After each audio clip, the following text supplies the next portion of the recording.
नमो विष्णुपदाय कृष्णप्रेष्ठाय भूतले श्रीमते जयपताक स्वामिनिधि नामिने नमो आचार्य पदनिधाय कृपपदायिने गौरगदामदाय नगरग्रामदारिणे नमो ओं विष्णुपदाय कृष्णप्रेष्ठाय भूतले श्रीमते भक्ति वेदांत स्वामिनिधि नामिने नमस्ते सारस्वती देवी गौरवाणी प्रचारिणे निर्विशेष शून्यवादी वाचात्य देशधारिणे जय श्री कृष्ण चैतन्य प्रभु नित्यानंद श्री अद्वैत गदाधर शिवशादि गौर भक्त वृंदा हरे कृष्ण कृष्ण कृष्ण हरे हरे हरे राम राम राम हरे हरे नारायणं नमस्कृत्यं नरं चैव नरोत्तमं देवीं सरस्वतीं वाचं तदोर्जे मुद्रयेत् नष्टप्रायेषु अभद्रेषु नित्यं भागवत सेवया भगवति उत्तमश्लोके भक्तिर्भवति नैष्टकी अहं करोति वाचालं पङ्गुं लङ्घाय देगिरं यत्कृपातमहं वन्दे गुरुं दीनतारिणं परमानन्दं माधवं श्रीचैतन्य ईश्वरम्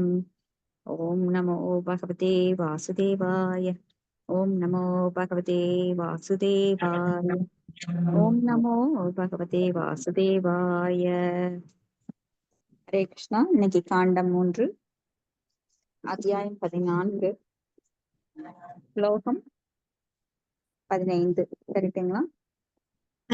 நீங்க படிங்க மாதாஜி, நான் மொழிபெயர்ப்பு பண்ண ஓகே. எத்தனாவதுங்க அத்தாஜி? 15. மூன்றாவது காண்டம் அத்தியாயம் 14. 14ல 15வது ஸ்லோகம். ஓகே. அதமே குரு கல்யாணம் காமம் கமலலோச்சன ஆர்த்தோ பசர்ப்பணம் பூமன் அமோகம் ஹி மகியஷி. மாதாஜி, லலிதா மாதாஜி படிக்கிறேன் நாங்க. பண்ணுங்க மாதாஜி. மொழிபெயர்ப்பு. ஓ செந்தாமரை விலைகளுக்கு சொந்தக்காரரே, எனது இச்சையினை தீர்த்து வைக்கும் ஆசினை எனக்கு அன்புடன் அருள்வீராக. துன்பம் வரும் ஒருவன் அது நீங்கும் பொருட்டு உயர்ந்தவரை அணுகினால் அவனது வேண்டுகோள் வீணாக போகாது. பொருளுரை.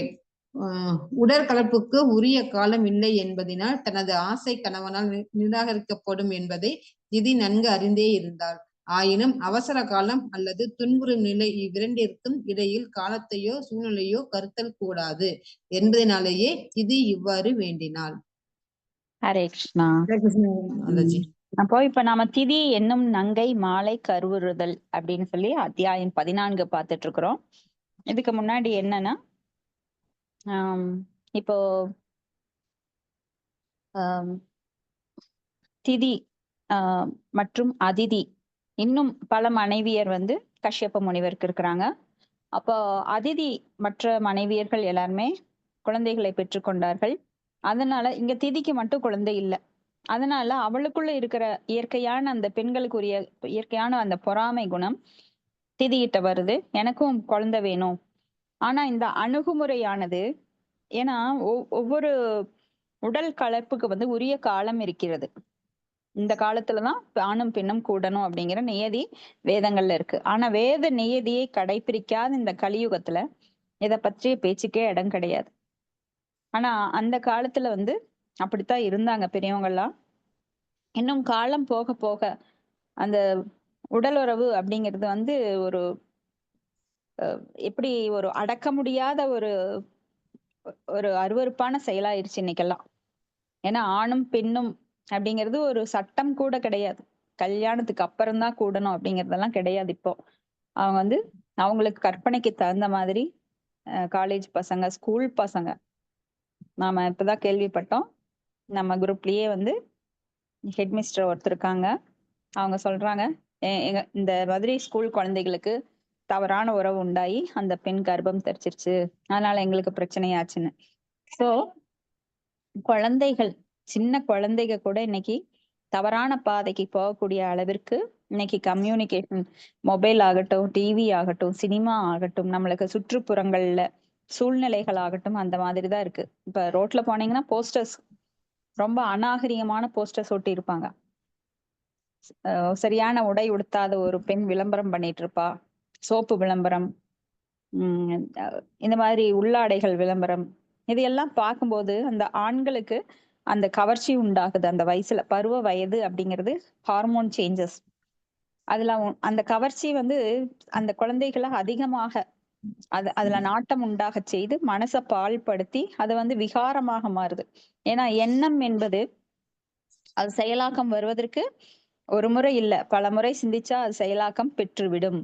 அந்த எண்ணத்தை அடக்குவதற்குரிய திறனோ இன்னைக்கு குழந்தைகளுக்கு கிடையாது. அதற்கு பயிற்சியும் கிடையாது. அப்போ இந்த மாதிரி இன்னைக்கெல்லாம் போயிட்டு இருக்கு.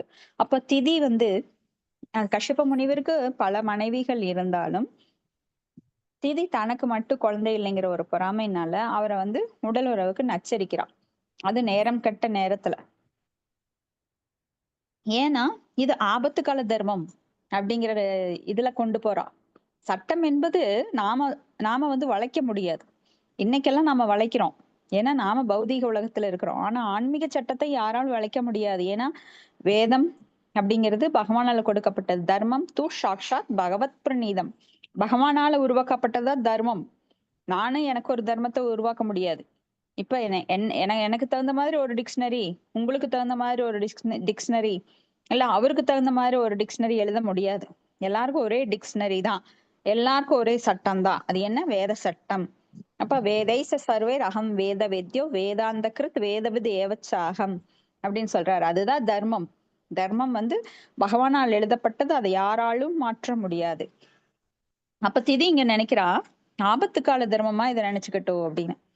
சோ அடுத்தது ஸ்லோகம் பார்க்கலாம். பதம் 16. இதி தாம்பீர மாரீச்ச கிருபணாம் பகுபாஷினிம் பிரத்யாஹானு நயன் வாச்சா பிரவருத்தானங்க கஷ்மாலம். ஹரே கிருஷ்ணா. மொழிபெயர்ப்பு ஒன்னு மட்டும் படிச்சுட்டாங்க மாதாஜி. படிங்க மாதாஜி, படிங்க. மொழிபெயர்ப்பு. சிறந்த வீரனே விதுரா, இவ்வாறு இச்சை எனும் குறையினால் பீடிக்கப்பட்ட திதி ஏழையாகி இரங்கலுற்றதும் மாரிசன் மைந்தன் கச்சியப்பர் அவளை தகுந்த வார்த்தைகளினால் சமாதானப்படுத்தினார். பொருளுரை. ஒரு ஆணோ அல்லது பெண்ணோ காம இச்சைக்கு ஆளாகும் பொழுது அது பாவத்தின் மாசு என்று புரிந்து கொள்ள வேண்டும். கச்சியப்பரோ தனது ஆன்மீக செயல்களில் ஈடுபட்டிருந்தார். ஆனாலும் மிகவும் இறங்கி வேண்டுகின்ற தன் மனைவியினை மறுதளிக்கும் சக்தி அவரிடம் இல்லாது போய்விட்டது. அவர் தனது மனைவியை மிக கடுமையான வார்த்தைகளினால் மறுதளித்திருக்க வேண்டும். ஆனால் ஆன்மீக ரீதியாக அவர் விதுரரை போல் அத்தனை உறுதியுடையவர் அல்லர். விதுரர் இங்கே வீரர் என்றழைக்கப்படுகிறார். ஏனென்றால் சுய கட்டுப்பாட்டில் பகவானின் பக்தனை விட சிறந்தவர் எவரும் இல்லை. கச்சியப்பர் ஏற்கனவே தன் மனைவியுடன் பாலுறவு இன்பத்தில் நாட்டம் உள்ளவராக இருந்திருக்க வேண்டும் என்று தெரிகிறது. ஆனால் அவர் உறுதி இல்லாதவராக இருந்ததினால் அவர் தன் மனைவியை வார்த்தைகளினால் சமாதானப்படுத்தும் முயற்சியில் ஈடுபட்டார். ஹரே கிருஷ்ண மாதாஜி. ஹரே கிருஷ்ண மாதாஜி. தேங்க்யூ மாதாஜி. அப்போ நேர்மை அப்படிங்கிறது சிலருக்கு வந்து ஒரு எல்லை கோடா வச்சிருப்பாங்க. அதாவது இந்த பக்கம் கால் வைக்கலாம், அந்த பக்கம் கால் வைக்கலாம். அப்போ மனசுக்குள்ள அவங்களே சட்டத்தை உருவாக்குவாங்க. இப்படி எல்லாம் செஞ்சா ஒண்ணும் தப்பில்ல, யாரும் பார்க்க போறது கிடையாது, இதை வந்து யாரையும் பாதிக்க போறது கிடையாது, இப்படியெல்லாம் ஏகப்பட்ட சமாதானங்கள் ஒருவருக்கு ஒருவர் சொல்லிக்குவாங்க. தங்க மனசுக்குள்ளேயே போராட்டமா இருக்கும். சிலர் வந்து தப்பு செய்யறதுக்கு முன்னாடி அவங்களுக்குள்ளேயே ஒரு குற்ற உணர்வு உண்டாகும். ஆனாலும் அந்த மாயை என்ன பண்ணும்? அவங்கள எதிர்த்து போராடிட்டே இருக்கும். நீ பண்ணு பண்ணு பண்ணு, நீ செய்யறது தப்பே கிடையாது, யாருக்கு தெரிய போகுது, இதனால யார் கஷ்டப்பட போறா, அதனால நீ பண்ணு அப்படின்னு சொல்லி நம்மள அந்த மாய கண்ணானது நம்மை உண்மையை மறைச்சு அந்த பொய்யான ஒரு பிம்பத்தை தோற்றுவித்து நம்மை தவறு செய்ய தூண்டிட்டே இருக்கும். அதனாலதான் சொல்றது பகவத்கீதையில மனம் அப்படிங்கிற குதிரையானது பல திசைகள்ல ஓடிட்டே இருக்கும். குரங்கு எப்படி தாவுது? மரத்துக்கு மரம் தாவிட்டே இருக்கும். அதனால அந்த மனசை அடக்க முடியாது. ஆனா அது வெளியில என்ன வேஷம் போடும்னா, நான் ட்ரெஸ் எல்லாம் போடுறது இல்ல, எனக்கு வீடு கிடையாது, நான் வந்து சன்னியாசி அப்படிங்கிற மாதிரி ஒரு தோற்றத்தை காட்டும். ஆனா அந்த ஆண் குரங்கானது பெண் குரங்கு பின்னாடியே தான் இருக்கும் எப்ப பாத்தீங்கன்னா. அது மாதிரி இந்த மனமானது அழைப்பாயக்கூடியது. இந்த மனதை அடக்கிறது ரொம்ப கஷ்டம். அர்ஜுனன் என்ன சொல்றாரு பகவத்கீதையில பகவான்கிட்ட? சஞ்சலம் ஹி மன கிருஷ்ண, சஞ்சலம் ஹி மன கிருஷ்ண பிரமாதி பலவத்திரிடம் தஸ்யாகம் நிக்கிரகம் மன்யே வாயுர் ஏவ சுதுஸ்கரம். என்னுடைய மனதை வந்து நான் அடக்கவே முடியல. ஆனானப்பட்ட பக்தனான அர்ஜுனனுக்கே மனதை அடக்க முடியலைன்னா நாமெல்லாம் ஏமாத்துறோம். அப்ப அந்த மனதை எவ்வாறு அடக்குவது அப்படின்னா பக்தியின் மூலமா மட்டும்தான் அடக்க முடியும். அதனாலதான் இங்க விதுரர் ஒப்பிடப்படுகிறார். ஏன்னா விதுரர் வந்து ஒரு தூய பக்தர். அதனால இங்க கஷ்யப்ப முனிவர், முனிவர் அப்படின்னா யாரு? மிகப்பெரிய இடத்துல இருக்கிறவர் தான். இருந்தாலும் அவர் வந்து தூய பக்தரா இல்ல, விதுரரை போல. விதுரர் கல்யாணம் பண்ணிட்டார், குழந்தைகளையும் பெற்றுக்கிட்டார், ஆனா தூய பக்தர். ஏன்னா காமம் என்பது அடக்க முடியல அப்படின்னா, மனதை அடக்க முடியல அப்படின்னா அது ரொம்ப மோசமான வழிக்கு ஒருவரை இட்டு செல்லும். அப்ப விதுரர் போல இங்க உறுதி உடையவரா அவர் இருக்கல. இங்க வச்சிருங்க. அப்போ தன் மனைவியிடம் மறுத்தளிக்கும் சக்தி அவரிடம் இல்லாது போயிற்று. ஏன்னா அவருக்கும் ஒரு சின்ன இச்சை இருக்கு, மனைவியோட அளவுக்கு இல்லைனாலும் அவருக்கும் அதுல சின்ன இச்சை இருக்கு. அதனாலதான் அவரால் ஸ்ட்ராங்கா சொல்ல முடியல.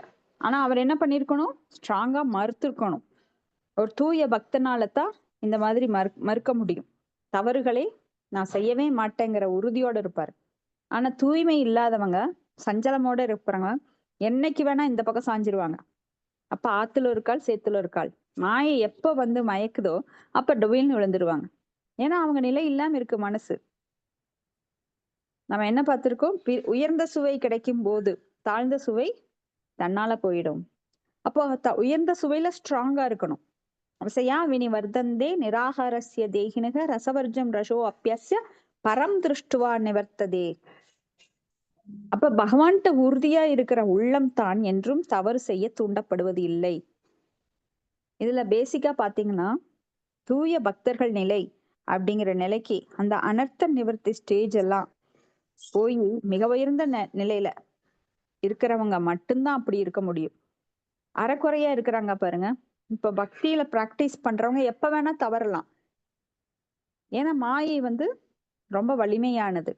தெய்வீ ஹேஷா குணமயி மம மாயா துரத்யா மாம் ஏவையே பிரபத்தியந்தே மாயாம் ஏ தான் திறந்திதே. அது எப்பவுமே வலை விரிச்சுட்டே இருக்கும். அறகுறையா இருக்கிறவங்களுக்கு மட்டும்தான். எப்பவுமே எல்லையை தாண்டி பகவான்கிட்ட நெருங்கிட்டவங்கள மாயினால ஒன்னும் பண்ண முடியாது. ஆனா இந்த கபடி விளையாட்டு மாதிரி இது. மாயை வந்து எப்ப வேணா காலை பிடிச்சி இழுத்துட்டே இருக்கும். நாம அந்த அந்த அந்த அந்த கோட்டுக்கு அந்த பக்கம் போறக்கு, மாயை கிட்ட போறக்கு எப்ப வேணா இழுத்துட்டே இருக்கும். நாம என்ன பண்ணுவோம், அங்க ஒரு கால் இங்க ஒரு கால் வச்சுட்டு தான் போயிட்டு இருக்கோம். சோ அதுக்கு ரொம்ப ஈஸி மாயை நம்மளை பிடிச்சி இழுக்கிறது. ஆனா யார் ஒருவர் நிலையாக பகவானிடம் மனதை கொடுத்து தன் புலன்களையும் கொடுக்கின்றாரோ அவங்க மட்டும்தான் இதுல ஜெயிக்க முடியும். ஆனா இங்க வந்து கஷ்யப்ப முனிவர் அந்த நிலையில இல்ல, ரெண்டும் கெட்ட நிலையில இருக்கார். விதுரரோ பகவானோட நெருங்கிய நிலையில இருக்கிறார், பகவானோட எல்லை கோட்டு தாண்டல் அவர். ஆனா இவர் எல்லை கோட்டுக்கு இந்த பக்கம் ஒரு கால், அந்த பக்கம் ஒரு கால். இப்ப கஷ்யப்ப முனிவருக்கு அதுதான் நடந்தது. சோ மனைவியோட தூண்டுதல்ல அவர் வந்து நல்லா ஸ்ட்ராங்கா அவர் சொல்லல, ஸ்திடப்பிரஜனா இல்ல, அவர்கிட்ட அந்த வைராக்கியம் இல்ல. சோ அவர் வந்து தவறி விடுகிறார். அப்படிங்கறது எப்படின்னு பார்க்கலாம். ஸ்லோகம் 17. ஏசதேகம் விதாஸ்யாமி பிரியம் பீரூயதி இச்சசி தஸ்யா காமம் நக குறியாத் சித்திஸ்திரைவர்கிஹி யதஹ. மாதாஜி படிங்க மாதாஜி. ஓம் நம பகவதே வாசுதேவாயா, ஓம் நம பகவதே வாசுதேவாயா, ஓம் நம பகவதே வாசுதேவாயா. காண்டம் 3.1, அத்தியாயம் 14, பதம் 17. மொழிபெயர்ப்பு பிளஸ் பொருளுரை. ஏசி பக்திவேதாந்த சுவாமி ஸ்ரீல பிரபுபாதருக்கு ஜெய். ஓ துன்பத்தில் வருந்துபவனே, உனது விருப்பம் எதுவாயினும் உடனடியாக அதை நான் நிறைவேற்றுவேன். உன்னை தவிர வேறு யார் விடுதலைக்கான 3 நியதிகளுக்கு ஆதாரமாக உள்ளார். பொருளுரை. சமயம், பொருள்வளம், புலநுகர்ச்சி ஆகியவை 3 விடுதலைக்கான நிறைவு நிலைகள் ஆகும். ஆத்மா அடைய வேண்டிய முக்திக்கான ஆதாரமாக மனைவியை கருதப்படுகிறார். ஏனெனில் தனது கணவனின் இறுதி விடுதலைக்கான சேவையை அவனே அளிக்கிறான். பந்தப்பட்ட உலக வாழ்க்கை என்பது புலனக்கட்சியை அடிப்படையாக கொண்டதாகும். ஒருவனது நல்ல அதிர்ஷ்டத்தினால் அவனுக்கு தன் நன்மனைவி வாய்ந்தாள் என்றால் அவன் அனைத்து வழிகளிலும் அவன் மனைவியால் உதவி செய்யப்படுவான். தனது கட்டுண்ட வாழ்வில் ஒருவன் இடையூறுக்கு ஆளாகிறான் என்றால் அவன் மேலும் மேலும் லௌகீக வாக்குடையவனாக ஆவான். ஒரு நம்பிக்கையுடைய தனது கணவனின் அனைத்து உலகியலில் ஆசைகளும் நிறைவேற்றுவதற்கு ஒத்துழைக்க வேண்டும். அதுவே அவன் பின்னாலாய வாழ்வில் நிறைவேறுவதற்கான ஆன்மீக செயல்களை செய்வதற்கு உறுதுணையாக இருக்கும். ஆன்மீக முன்னேற்றத்தில் கணவன் வளர்ச்சி பெறும் பொழுது ஐயத்திற்கு இடமின்றி அச்செயல்களில் அவன் மனைவியும் பங்கு பெறுகிறாள். இவ்வாறு கணவனும் மனைவியும் ஆன்மீக நிறைவின் பயனை எய்துகின்றனர். ஆகையினால் ஆண்களோடு சேர்ந்து பெண்களுக்கும் ஆன்மீக கடமைகளை நிறைவேற்றுவதற்கான பயிற்சி அளிக்கப்பட வேண்டும். அதனால் இணையும் காலம் வரும் பொழுது இருவருமே பயன்பெறுவர். ஆண் பெறும் பயிற்சிக்கு பிரம்மச்சாரி என்றும், பெண் பெறும் பயிற்சிக்கு கற்பு என்று பெயராகும். நம்பிக்கையுள்ள மனைவியும் ஆன்மீக பயிற்சி பெற்ற பிரம்மச்சாரியும் மனித வாழ்வில் லட்சிய முன்னேற்றத்திற்கு சிறந்த இணையவர் ஆவார். ஹரே கிருஷ்ண மாதவி. நன்றி. நன்றி மாதாஜி. ஹரே கிருஷ்ணா. அப்போ நம்மளுக்கு தர்ம, அர்த்த, காம, மோக்ஷ அப்படிங்கிற நிலைதான் வேதங்கள்ல சொல்லப்பட்டிருக்கு. தர்ம அப்படின்னா சமயத்தை பின்பற்றி, அடுத்தது அர்த்த அப்படின்னா பொருளாதார வளர்ச்சி, எக்கனாமிக் டெவலப்மெண்ட். அதாவது சமயத்தை பின்பற்றி நாம பொருள் சேகரிக்கணும். பொருள் சேகரிக்கிறது அப்படிங்கிறது ஒரு எல்லைக்குட்பட்டு, எல்லை இல்லாத நிலையில பொருளை சேகரிக்கணும். நான் டாடா பிர்லா ஆகணும், கோடிக்கணக்கா சம்பாதிக்கணும், இந்த வாழ்விலேயே நான் எல்லாத்தையும் அடைஞ்சிடணும் அப்படிங்கிற ஒரு வெறி ரஜோகுணம். அப்படி இல்லாம எதுக்காக சம்பாதிக்கணும்? நம்ம 3 அடிப்படை தேவை இருக்கு. உணவு, உடை, இருப்பிடம். அது இல்லாம யாருமே கிடையாது. அப்போ அதுக்காக நாம புலனுகர்ச்சி, பெரும் புலனுணர்ச்சிக்காக நமது வாழ்வை, மனித வாழ்வை வீணடிக்க கூடாது. அது கழுதிக்கு ஒப்பிடப்படுது. ஒரு கட்டு புல்லுக்காக எப்படி தனது வாழ்நாள் ஃபுல்லா அடிமையா இருக்கு வண்ணானுக்கு, அது மாதிரி கிடையாது. அப்ப அந்த 2வது அறம், பொருள், அப்புறம் இன்பம். இன்பத்திற்காகத்தான் நாம பகவானை விட்டு இந்த பௌதீக உலகத்துக்கு வந்திருக்கோம். அதுக்கு பகவான் அனுமதி அளிக்கிறார் வேதப்படி. அது புலனுகர்ச்சி. அப்புறம் விடுதலை, அதுதான் நிறைவு நிலை. அப்ப விடுதலை என்பது எல்லா பற்றையும் அறுத்து, இப்ப என்னன்னா அனுபவிச்சோமோ போதும், வாழ்க்கை இவ்வளவுதான், நான் எல்லாம் பார்த்துட்டேன். அப்ப நிறைய பேருக்கு என்ன இருக்குது அப்படின்னு ஒரு கியூரியாசிட்டி, பார்க்கணுங்கிற ஆசை இருக்கும். அப்ப வாழ்வுல அவங்க அறம், பொருள், இன்பம் அனுபவிச்சாச்சு, இனி அவ்வளவுதான், எல்லாவற்றையும் துறந்து விடுதலைக்காக நாம முயற்சி பண்ணணும்.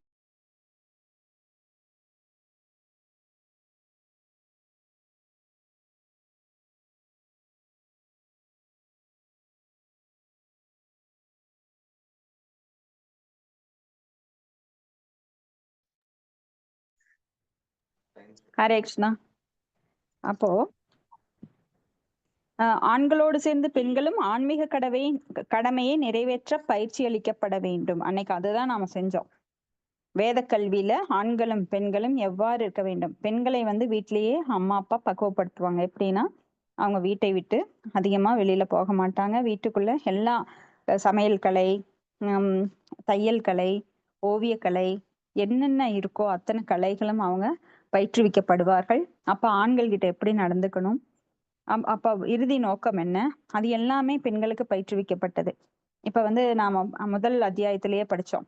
துவாரகையில கிருஷ்ணர் எப்படி வரவேற்கப்படுகிறார். அப்ப பெண்கள் எல்லாமே வேத பாடல்களை பாடினாங்களாம். ஆனா படிப்பறிவு இல்லாத பெண்கள்.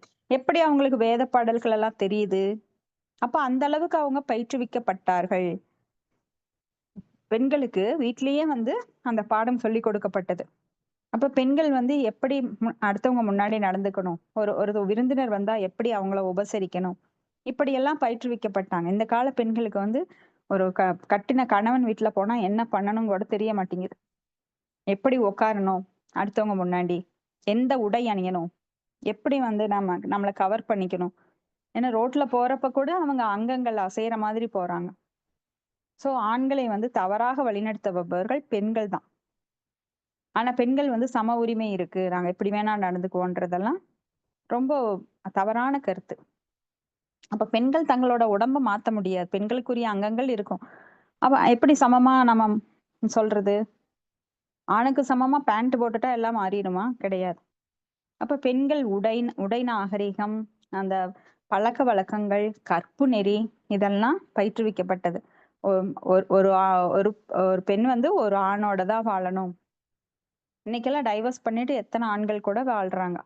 டைவர்ஸ் பண்ணாம கல்யாணம் பண்ணாமையும் வாழ்றாங்க. பழகிறதே நெருங்கி பழகுறாங்க. இதனால ஆண்களுடைய உணர்வுகளை அவங்க தூண்டி விடுறாங்க. தவறு செய்யக்க அவங்களே தூண்டுகோலா இருக்கிறாங்க நிறைய பேர், எல்லாரையும் சொல்லல. அப்ப இந்த மாதிரி இன்னைக்கு சமுதாயம் சீரழிந்து கொண்டு போகிறது.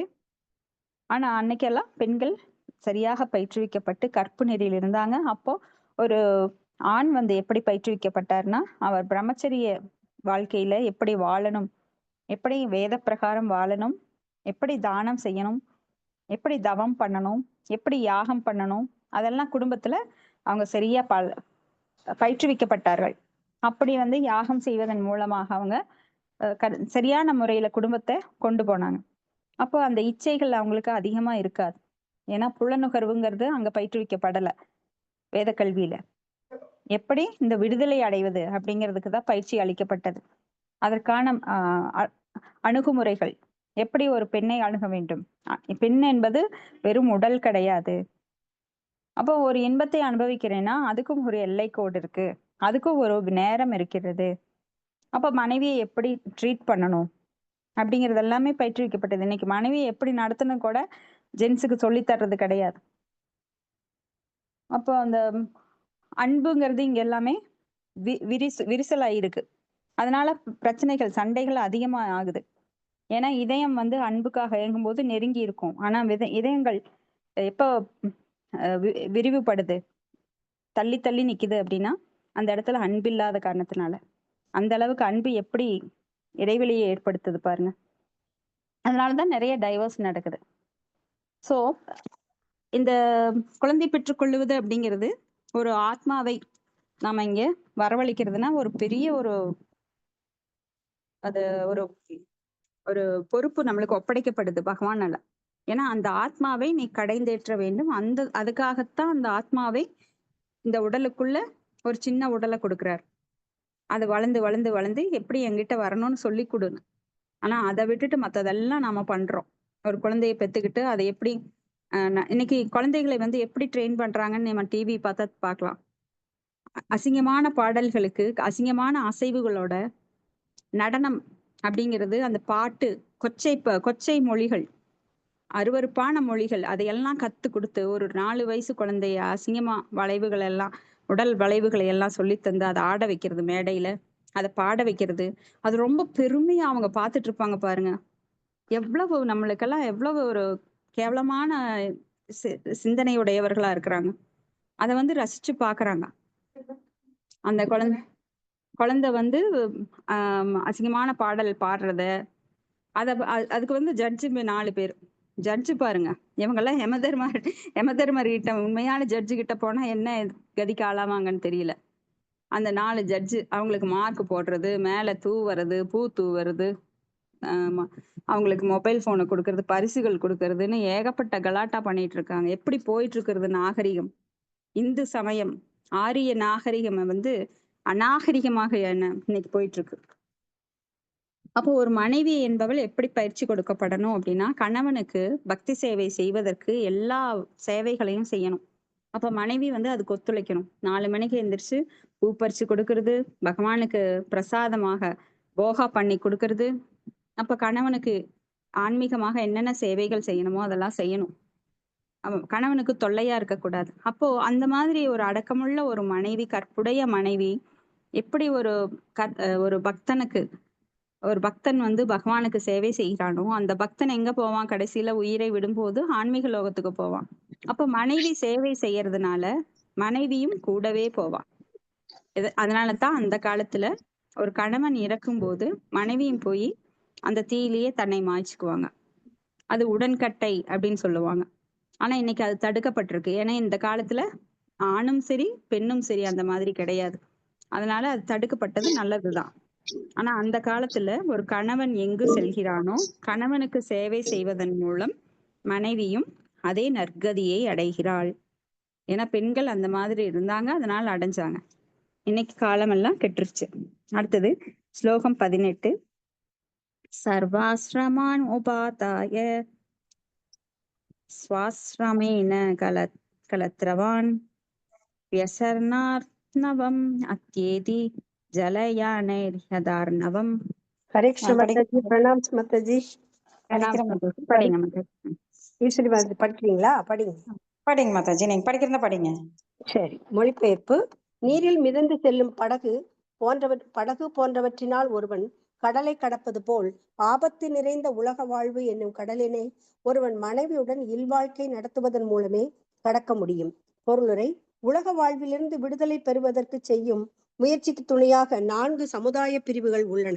பிரம்மச்சரியம் அல்லது புனிதமான மாணவ வாழ்க்கை, மனைவியுடன் வாழும் இல்லற வாழ்க்கை, ஓய்வு பெற்ற வாழ்க்கை மற்றும் துறவு வாழ்க்கை போன்ற அனைத்தின் வெற்றிகரமான வளர்ச்சி என்பது மனைவுடன் ஒருவன் வாழும் இல்லற வாழ்க்கையினை சார்ந்தே இருக்கின்றது.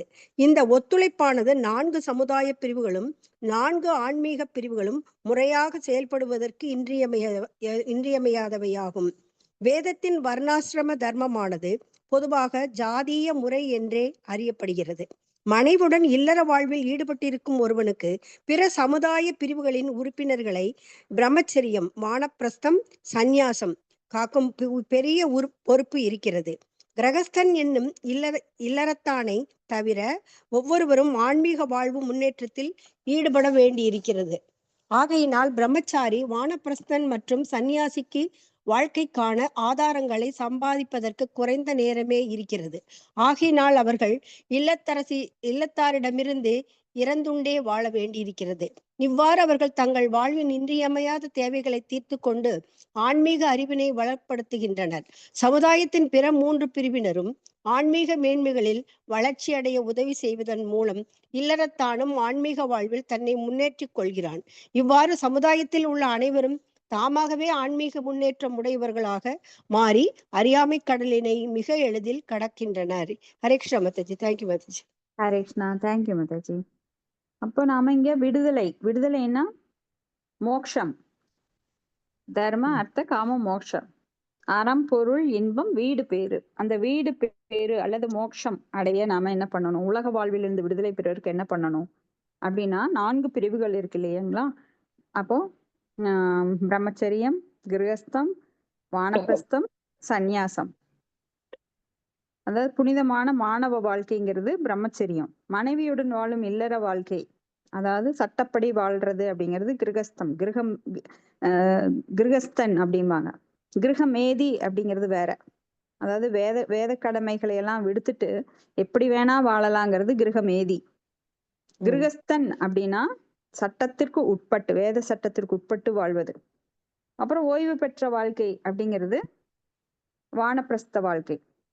அன்னைக்கெல்லாம் வானப்பிரஸ்தம் அப்படின்னா வனத்துக்கு போவாங்க. இன்னைக்கெல்லாம் போக முடியாது. ஏன்னா இன்றைய காலகட்டம் கலியுகம். இன்னைக்கெல்லாம் வனம்ங்கிறதே கிடையாது, எல்லாத்தையும் அழிச்சிட்டாங்க.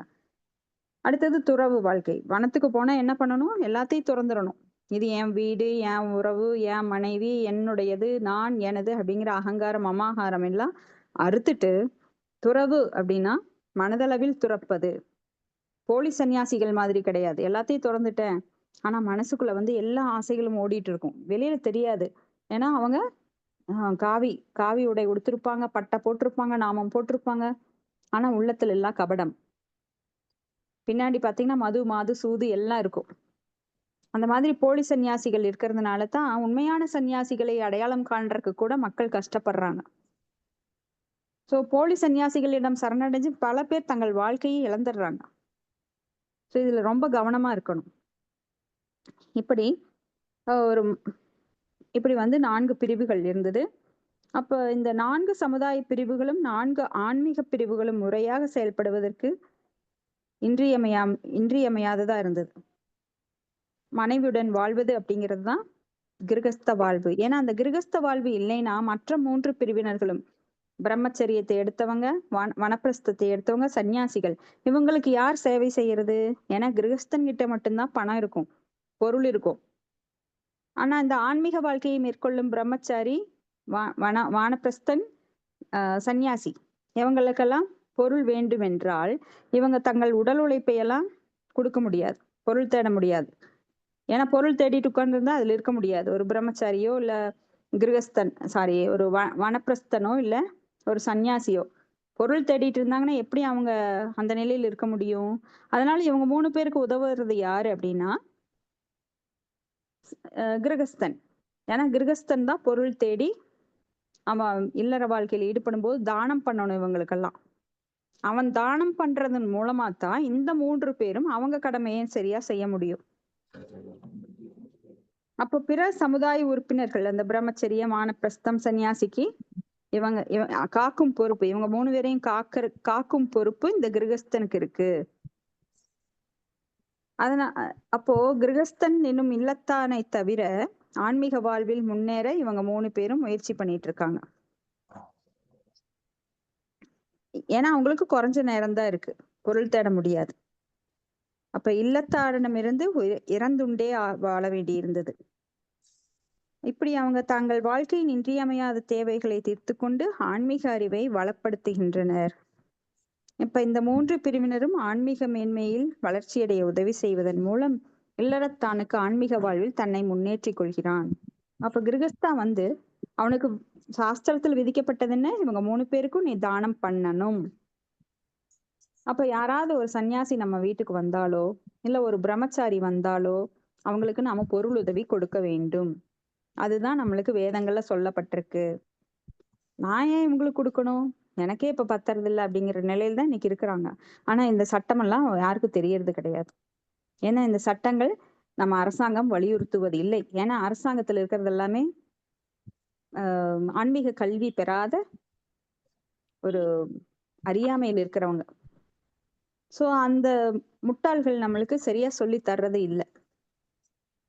இதுதான் நம்மளோட சட்டம் அப்படிங்கிறத விட்டுட்டு சட்டத்தை இவங்களாக ஏற்றிக்கொண்டு அந்த சட்டத்துல பல ஓட்டைகள் இருக்கு, அதை அவங்களே யூட்டிலைஸ் பண்ணிக்குவாங்க. எப்படி லஞ்சம் வாங்குறது, எப்படி நம்மை உயர்த்தி கொள்ளுவது, எப்படி நம்ம குடும்பம் நல்லா இருக்குது. உண்மையில அவங்க நல்லா இல்ல, பாவத்தை அடித்தளமா போட்டு அது மேல உட்கார்ந்து இருக்காங்க. லஞ்சம், ஊழல் அதெல்லாம் பண்ணும்போது அவங்க அந்த அந்த அடித்தளத்தையில அந்த பேஸ்மட்டத்துலதான் உட்கார்ந்து இருக்காங்க. அது என்னைக்கு வேணாலும் அவங்கள வேற மாற்று வழிகள்ல அடைந்தே தீரும். எப்படி தீதும் நன்றும் பிறன் தர வாராங்கிற மாதிரி அவங்க நிலையில அவங்க கொடுத்தா வரும். ஆனா இது அறியாம இன்னைக்கு சட்டங்கள் எல்லாம் அவங்களா ஏற்றிட்டு அதுலயே அவங்களே ஏமாத்திக்கிறாங்க. யானை தன் தலையில தான் மண்ணை போடுற மாதிரி அவங்க தப்பு பண்ணிட்டு அவங்க மண்ணை போட்டுக்கிறாங்க. ஆனா சமுதாயத்தில் உள்ள அனைவரும் தாமாகவே ஆன்மீக முன்னேற்றம் அடைந்தவர்களாக மாறி அறியாமை கடலினை மிக எளிதாக அந்த காலத்துல இந்த வர்ணாசிரமத்தின் மூலமா மக்கள் எல்லாம் மேன்மை அடைந்தார்கள். இன்னைக்கு வர்ணாசிரமம் சிதைக்கப்பட்டு விட்டது. அடுத்தது ஸ்லோகம் 19. யாம் ஆஹூர் ஆத்மனோஹி அர்த்தம் ஸ்ரேயஸ் கிளாஸ் இருக்குங்களா? இல்லைங்க மாதாஜி, இல்ல கேன்சல் ஆயிடுச்சு. ஓகே. யம் ஆஹூர் ஆத்மனோஹி அர்த்தம் ஸ்ரேயஸ் காமஸ்ய மானினி யஸ்யாம் ஸ்வதரம் அத்யஸ்ய புமாம் சரதி விச்ரவஹ. படிக்கிற மாதாஜி. ஹரே கிருஷ்ணா. பிரணாம் மாதாஜி. மொழிபெயர்ப்பு. ஓ மரியாதைக்குரியவளே, ஒரு மனைவி மிகவும் உதவிகரமாக இருப்பதனாலே அவள் ஒரு ஆடவனின் உடலின் நட்பாதி என்று அழைக்கப்படுகிறாள். காரணம், அவள் அனைத்து மங்கள செயல்களையும் பங்கு பெறுகிறாள். அதனால் ஒரு ஆண் தன் மனைவியிடம் அனைத்து பொறுப்புகளையும் ஒப்படைத்து விட்டு கவலையின்றி வாழ முடியும். பொருளுரை. வேத கட்டளையினால் மனைவியானவள் ஒரு மனிதனின் உடலின் நட்பாதியாக ஏற்றுக்கொள்ளப்படுகிறாள். ஏனென்றால் அவளே தன் கணவனின் கடமைகளில் பாதியினை நிறைவேற்றும் பொறுப்புடையவளாக இருக்கிறாள். ஓர் இல்லத்தான் தனது வாழ்வில் செய்யும் செயல்கள் தவிர்க்க முடியாத அனைத்து பாவங்களின் பலன்களில் இருந்தும் விடுதலை பெறுவதற்காக பஞ்ச யக்ஞம் எனப்படும் 5 வகையான வேள்விகளை செய்யும் பொறுப்புடையவனாகிறான். ஒரு மனிதன் நாயை போன்றும் பூனையை போன்றும் குணமுடையவனாக இருக்கும் பொழுது அவன் ஆன்மீக பெருமைக்குரிய தனது கடமைகளை மறந்து தன் மனைவியை புலனின்பத்திற்கு போதைப் பொருளாக ஏற்றுக்கொள்கிறான். பெண் இவ்வாறு புலனுணர்ச்சிக்காக பொருளாக கருதப்படுவதற்கு அவளது அழகே முக்கிய காரணமாகிறது. மேலும் தனிப்பட்ட புலனுணர்ச்சியில் ஏதேனும் தடை ஏற்பட்டதென்றால் பிரிவு அல்லது விவாகரத்து ஏற்படுகிறது. ஆனால் கணவனும் மனைவியும் ஒருவரோடொருவர் ஒத்துழைப்பதன் மூலம் ஆன்மீக வளர்ச்சிக்காக முயற்சித்தனர் என்றால் அங்கே தனிப்பட்ட அழகு அல்லது காதலில் பிளவு என்று கருதுவதற்கு இடமில்லாமல் போகிறது. நடப்புலகில் காதல் என்ற கேள்விக்கு இடமில்லை. திருமணம் என்பது உண்மையில் ஆன்மீக முன்னேற்றத்திற்காக அதிகாரம் பெற்ற சாஸ்திரங்களின் கட்டளைகளை இருவரும் ஒத்துழைத்து நிறைவேற்றும் ஒரு கடமையாகும். ஆகையினால் ஆன்மீக ஞானம் பெறுவதற்கு தடையாக இருக்கும் மிருகத்தனமான வாழ்க்கையினை தவிர்ப்பது திருமணம் மிகவும் இன்றியமையாத ஒன்றாகும். ஹரே கிருஷ்ணா மாதாஜி. நன்றி மாதாஜி. நன்றி மாதாஜி. ஹரே கிருஷ்ணா. அப்போ ஆன்மீக ஞானம் பெறுவதற்கு தடையாக இருக்கும் மிருகத்தனமான வாழ்வினை தவிர்ப்பதற்கு திருமணம் மிகவும் இன்றியமையாதது. கடைசியிலிருந்து நாம தொடங்கலாம். அப்போ திருமணம் எதற்காக செய்யப்படுகிறது? ஏன்னா பருவ வயது வரும்போது உடல் இச்சைகளுக்கு தானாக அந்த உடல்ல இருக்கிற ஆத்மா, அது ஆத்மா என்கின்ற ஞானம் இல்லாதனால அவங்க உடல் இச்சைகளுக்கு ஆண் பெண்கள் உட்படுகிறார்கள். அந்த உடல் இச்சைகளை தவிர்ப்பதற்கு சட்டம் என்ன கொண்டு வந்திருக்கு? திருமணம்ங்கிற சட்டம் வேத கல்வியால் அளிக்கப்படுது. அப்போ வேதங்கள் திருமணத்திற்கு அங்கீகாரம் கொடுக்கின்றது. ஆனா அதுக்காக அந்த உடல் இச்சை அப்படிங்கிறதே வாழ்வு கிடையாது. உடல் இருக்கிறதுனால திருமணம் ஆயிடுச்சுனால அதுலயே ஈடுபடுறதுங்கிறது வாழ்வு கிடையாது. அப்போ அதுக்கு சட்டம் இருக்கு. அறம் பொருள் இன்பம் வீடு பேரு அப்படின்னு. ஆனா இன்னைக்கு எப்படி? மிருகத்தனமான வாழ்வு. ஏன்னா திருமணம் அப்படிங்கிறது ஒரு ஒழுங்குமுறைக்காக நமக்கு சமுதாயத்தில் ஏற்படுத்தப்பட்டது. இல்லைன்னா யார் வேணா யார் கூட வேணா உறவு கொள்ளலாம் அப்படிங்கிறது என்ன ஆகும்? நம்மளுக்கு அந்த வர்ணசங்கரம் ஏற்படும். எப்படி அர்ஜுனன் சொன்னாரோ பகவத்கீதையில பகவான் கிட்ட, நான் போர்ல ஈடுபட்டா ஆண்கள் எல்லாம் கொல்லப்படுவார்கள், அப்போ பெண்கள் எல்லாம் சோடை போயிருவாங்க, யாரு கூட வேணா அவங்க உறவு வச்சுக்குவாங்க, அப்போ அவங்களுக்கு பிறக்கிற குழந்தை யாருக்கு திதி கொடுக்கும், இப்படி பல குழப்பங்கள் ஏற்படும், அப்போ வர்ணசங்கரம் ஏற்படும் அப்படின்னு சொல்லி அவர் வாதாடுறார். அப்போ இந்த சட்டம் மூலமா, ஒழுங்கான ஒரு சமுதாய அமைப்பின் மூலமா அந்த திருமணம் ஏற்றுக்கொள்ளப்பட்டது. திருமணம் அப்படிங்கிறதுக்கு என்ன அர்த்தம் அப்படின்னா, அவங்க ஆன்மீகத்தில் ஈடுபட வேண்டும். ஒரு ஆணும் பெண்ணும் சேர்ந்து, பெண் கணவனுக்கு உதவி செய்யணும். ஒரு பெண் நன்றாக வளர்க்கப்பட்டால் அந்த குடும்பம் வாரிசுகள் எல்லாமே நல்ல முறையில பயிற்றுவிக்கப்பட்டு, அவங்க ஒரு பெண் நல்லா வளர்க்கப்பட்டா, இப்ப பாருங்க, ஒரு குடும்பத்துல ஒரு பெண் சரியில்லை அப்படின்னா அந்த ஆணி வேறே சரியில்லாம இருந்ததுன்னா என்ன ஆகும்? அப்படியே குடும்பமே தலைகீழா நடுங்க ஆரம்பிச்சிடும், பிளவுபட்டு போகும். ஒரு பெண் அந்த காலத்துல எல்லாம் கூட்டு குடும்பம், பெண்கள் எல்லாம் பக்குவப்பட்டவங்களா, ஒருத்தருக்கு ஒருத்தர் அனுசரிச்சவங்களா இருந்தாங்க. ஆனா இன்னைக்கு இருக்கிறது 2 பெண்கள் இருந்தாலும் அந்த குடும்பம் பிளவுபட்டு இருக்கு. மாமியார் ஒரு பக்கம், மருமக ஒரு பக்கம், அதுலயும் கணவன் ஒரு பக்கம், மனைவி ஒரு பக்கம். தவறான உறவுகள் நிறைய, இந்த கலியுகத்துல தவறான உறவுகள், இப்படி பல தவறுகள் நடந்துட்டு இருக்கு. எதுக்கு காரணம் என்ன? ஒரு பெண் அடிப்படையா பக்குவப்படாம திருமணம் செய்விக்கப்படுகிறாள். ஏன்னா அவங்களுக்கு முதல்ல இருந்தே போதனை என்ன? நீ போனேன்னா கவனமா நடந்துக்கோ, உங்க மாமியார் அதை பண்றக்கெல்லாம் நீ விடுறாத, நீ எல்லாம் அதிகமா வேலை செய்யாத. ஒரு தாய் சொல்லி கொடுக்கறதே தவறான கருத்துக்கள். அதனால போன உடனே ஒரு பெண் அவ ஆட்சி அங்க நிலைநாட்டணும்னு விரும்புறா, அங்க சண்டை ஏற்படுது, சச்சரவு வருது, பிளவு வருது. அவளுக்கு பிறக்கிற வாரிசு எப்படி இருக்கும்? அடித்தளமே சரியில்லை. சோ அவ நல்லதை சொல்லித்தர முடியாது. இப்படி ஒரு ஜெனரேஷன் இன்னும் கீழே போயிட்டே இருக்கு. அப்ப பெண்களை பயிற்றுவிக்கணும் அப்படின்னா ஒரு தாய் நல்லதை சொல்லி கொடுக்கணும். எப்படி கற்புடையவளா இருக்கணும், எப்படி கணவனுக்கு பணிவிடை செய்யணும், எப்படி அனுசரித்து வாழ வேண்டும், எப்படி தன் குணத்தின் மூலமாக அனைவரையும் நல்ல ஒரு நிலைக்கு கொண்டு வரணும். ஏன்னா ஒரு பெண் நினைச்சா மத்தவங்களையும் மாத்தலாம் நல்ல குணத்துக்கு. ஆனா இவளே மோசமா இருந்ததுன்னா அப்படின்னா அவ டைவர்ஸ் வாங்குவா, இன்னொருத்தனை கல்யாணம் பண்ணுவா, யாருக்கு குழந்தை பெத்துக்கிறான்னு கூட கடைசியில மறந்துடுவா. அந்த அளவுக்கு இன்னைக்கு பல கல்யாணம் நடக்குது. அப்படி இல்லை, இன்னைக்கு காதல் அப்படிங்கிறதே கிடையாது. ஏன்னா காதல் அப்படிங்கிறது உடல்ல தான் பாக்குறாங்க. உடல் அழகா இருக்கா, அவங்ககிட்ட பணம் நிறைய இருக்கா, உடனே திருமணம். அப்புறம் ஏதாவது மனக்கோளாறு, வாக்குவாதம் எல்லாம் மறுபடியும் டைவர்ஸ். அப்படி கிடையாது. அப்போ புலனுகர்ச்சி அப்படிங்கிறது அது வெளிப்புறமானது. அன்பு அப்படிங்கிறதுக்கு நம்ம சொல்லித்தரணும். எப்படி சொல்லித்தரணும்? சமய சடங்குகளுக்கெல்லாம் உட்பட்டு வாழ வேண்டும். அப்பதான் அந்த அன்பு நிலைக்கும். ஏன்னா முதல்ல போன உடனே அன்பு வராது. நாம உடலுறவுல உடல் கவர்ச்சி தான் வரும். அது சிற்றின்பம். அவங்க நினைச்சுக்கிறாங்க அதுல காதல் இருக்குன்னு. காதல் கிடையாது. எப்போ புரிந்து வாழ்ந்து ஒரு 10-20 வருஷம் கழிச்சு உடலுறவெல்லாம் இருக்காதப்போ ஆனா அன்பு நிலைக்கும். அன்பு நிலைக்கும் போது முதுமையில அந்த அன்பை அனுபவிக்க முடியும். ஏன்னா முதுமையில தான் ஒருத்தருக்கு ஒருத்தர் விட்டு கொடுக்கணும், ஒருத்தருக்கு ஒருத்தர் நிறைய சேவை செய்ய வேண்டி வரும். அப்ப பிளவுகள் வராது. ஆனா ஆரம்பத்துல அன்பு இல்லை அப்படின்னா, அது வெறும் உடலுறவா மட்டும் இருந்தது அப்படின்னா பின்னாடி பல பிரச்சனைகள் வரும். அந்த காலத்துல எப்படி வாழ்ந்தாங்க, அதெல்லாம் தேஞ்சு தேஞ்சு தேஞ்சு இன்னைக்கு எப்படி டைவர்ஸ்ல போய் எவ்வளவு அனாதை அனாதை ஆசிரமங்கள், வயதானவர்கள் இல்லம், முதியோர்கள் இல்லம் அப்படின்னு நிறைய இப்ப மாறிட்டு வருது. இப்ப எல்லாம் குடும்பங்கிறது சிதைந்து போய் குட்டிச்சவர் ஆயிடுச்சு. இது பதம் 20. யாம் ஆஸ்திரியாதீன்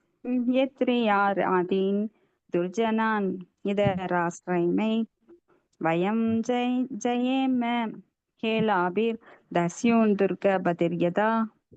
ஹரே கிருஷ்ணா.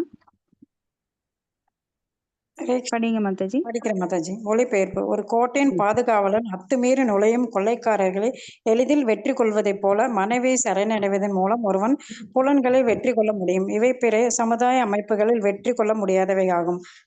பொருளுரை. மனித சமுதாயத்தின் 4 பிரிவுகளான மானவ பருவம் அல்லது பிரம்மச்சரியம், இல்லறத்தான் அல்லது கிரகஸ்தம், ஓய்வு பெற்ற வாழ்வு அல்லது வானப்பிரஸ்தம், துறவு நெறி அல்லது சந்நியாசம் போன்றவற்றில் இல்லத்தானே பாதுகாப்பாக நிற்கிறான். உடலில் உள்ள புலன்கள் உடல் என்னும் கோட்டையின் கொள்ளைக்காரர்களாக கருதப்படுகின்றன. மனைவியோ அக்கோட்டையின் காவலாளி ஆவாள். ஆகையினால் புலன்களில் எப்பொழுதெல்லாம் உடல் தாக்கப்படுகிறதோ அப்பொழுதெல்லாம் உடல் அழிவுகிறது. பாதுகாப்பவன் மனைவியே ஆவாள். பாலுணர்வு தேவை என்பது யாராலும் தவிர்க்க முடியாதது ஆகும். ஆயினும் நிலையான மனைவியுடன் வாழும் ஒருவன் புலன் என்னும் பகைவனின் தாக்குதலில் நின்று காப்பாற்றப்படுகிறான். நல்ல மனைவி வாய்க்கு பெற்றவன் கன்னி பெண்களை மோசம் செய்வதன் மூலமாக சமுதாயத்துக்கு ஊறு செய்ய மாட்டான். பிரம்மச்சரியம், வானப்பிரஸ்தம், சந்நியாசம் போன்றவற்றில் பயிற்சி பெறாமலும் ஒரு மனைவியோடு நிரந்தரமாக வாழாதவனும் முதற்பிரிவின் இணைந்த பரத்தனாகிறான். ஆன்மீக குருவினால் பிரம்மச்சரியத்தில் முறையான கடுமையான பயிற்சியை பெறாமலும் ஒரு மாணவன் கீழ்ப்படியாதவனாக இருந்தான் என்றால் அப்பிரம்மச்சரியம் பாலுணர்வு தாக்குதலுக்கு நிச்சயம் பலியாவான். இது போன்ற பாலுணர்வில் கீழே விழும் நிலைக்கு மகா யோகியான விஸ்வாமித்திரர் போன்ற எத்தனையோ பெயர்கள் உதாரணமாக சொல்லலாம். ஓர் இல்லத்தான் எவ்வேறேனும் அவனது அழகிய மனைவியால் இந்த இழிநிலையிலிருந்து காப்பாற்றப்படுகிறான். பௌதிக பந்தத்திற்கு பாலுறவு வாழ்க்கை காரணமாகும். அதனாலேயே இது மற்ற 3 ஆசிரமங்களிலிருந்து தடை செய்யப்பட்டு கிரகஸ்த ஆசிரமத்துக்கு மட்டும் பாலுறவு அனுமதிக்கப்படுகிறது. எனவே முதல் தரமான பிரம்மச்சாரி, வானப்பிரஸ்தன் மற்றும் சன்னியாசி உருவாக்கும் பொறுப்புடையவனாக கிரகஸ்தனாக இல்லறத்தானே இருக்கிறான். ஹரே கிருஷ்ணா மாதாஜி. நன்றி மாதாஜி. ஹரே கிருஷ்ணா. தேங்க்யூ மாதாஜி. அப்போ பாலுணர்வு தேவை என்பது யாராலும் தவிர்க்க முடியாததாகும். ஆயினும் நிலையான மனைவியுடன் வாழும் ஒருவன் புலன் என்னும் பகைவனின் தாக்குதலிலிருந்து காப்பாற்றப்படுகிறான். அப்போ ஒரு நல்ல மனைவி குடும்பத்தின் ஒரு மிக உயர்ந்த நிலைக்கு கொண்டு செல்லும் ஒரு பத்தினி, ஒரு கற்புடைய பெண். நல்ல மனைவி வாய்க்கு பெற்றவன் கன்னி பெண்களை மோசம் செய்வதன் மூலம் சமுதாயத்தில் ஊறு செய்ய மாட்டான். சோ நல்ல மனைவி வாய்க்க பெறாதவன் என்ன பண்ணுவான்? வேற பெண்களை தேட ஆரம்பிச்சிடுவான். அப்போ ஒரு நல்ல மனைவி ஒரு கணவனுக்கு நல்ல ஒரு வாழ்க்கையை அமைத்து தருகிறாள். அப்போ இந்த கிரகஸ்தன் தான் மற்ற 3 ஆசிரமங்களையும் அவன் அவர்கள் வழியில் செல்ல கிரகஸ்தன் தான் காரணமா இருக்கான். ஏன்னா தானம் தர்மம் மூலமா மற்ற 3 பேரையும் அவன் சரியான வழிக்கு கொண்டு செல்ல உதவுகிறான். சோ புலன்கள் எனும் கோட்டையின் உடலில் உள்ள புலன்கள் உடல் எனும் கோட்டையின் கொள்ளைக்காரர்களாக கருதப்படுகின்றன. மனைவியோ அக்கோட்டையின் காவலாளி. எவ்வளவு அழகா உதாரணம் சொல்லியிருக்காரு ஸ்ரீல பிரபுபாதர். ஹரே கிருஷ்ணா. இதோட முடிச்சுக்கலாம். ஆமா, நாளைக்கு பார்க்கலாம் மாதாஜி. ஹரே கிருஷ்ணா மாதாஜி. மதுரை போறதுக்கு ஒரு 2 மாதாஜி